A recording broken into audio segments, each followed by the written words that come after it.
கேரள மருத்துவ கழிவுகளை தமிழ்நாட்டில் கொட்டுவதற்கு கேரள அரசுக்கு தீர்ப்பாயம் கடும் கண்டனம் தெரிவித்திருக்கிறது. தொடர்பான பல்வேறு உத்தரவுகளையும் பிறப்பித்திருக்கிறது. மேலதிக விரிவான விவரங்களுக்கு சிறப்பு செய்தியாளர் ரமேஷ்குமார் இணைகிறார். ரமேஷ்குமார், விவரங்கள். அண்மையில நெல்லை மாவட்டம் கோடகநல்லூர், நடுக்கல்லூர் பகுதிகளில் கேரள மாநிலம் திருவனந்தபுரம் மண்டல புற்றுநோய் மையத்திலிருந்து கொண்டு வரப்பட்ட அந்த அபாயகரமான மருத்துவ கழிவுகள் கொட்டப்பட்டன.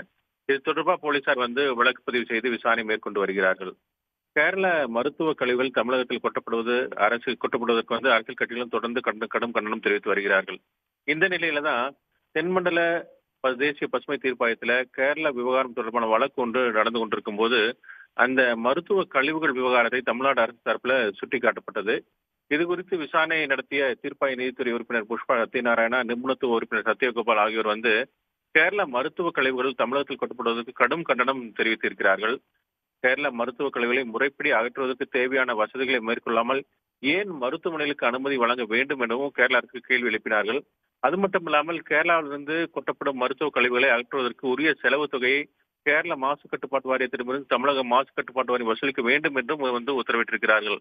இதை தவிர கேரளாவுடைய அந்த மருத்துவ கழிவுகளை அகற்றுவதற்கு என்னென்ன நடைமுறைகள் கடைபிடிக்கப்படுகிறது, அங்கிருக்கக்கூடிய அந்த மருத்துவ கழிவுல தமிழகத்தில் கொட்ட வேண்டிய அவசியம் என்ன என்பது குறித்து கேரள அரசு விளக்கம் அளிக்க வேண்டும் என்றும் உத்தரவிட்டிருக்கிறார்கள். அது தவிர கேரள மாசு கட்டுப்பாட்டு வாரியத்தில் உயர் அதிகாரிகளும் தேசிய அந்த பசுமை தீர்ப்பாயத்தில் ஆஜராகி உரிய விளக்கம் அளிக்க வேண்டும் என்றும் உத்தரவிட்டிருக்கிறார்கள். விவரங்களுக்கு நன்றி ரமேஷ்குமார்.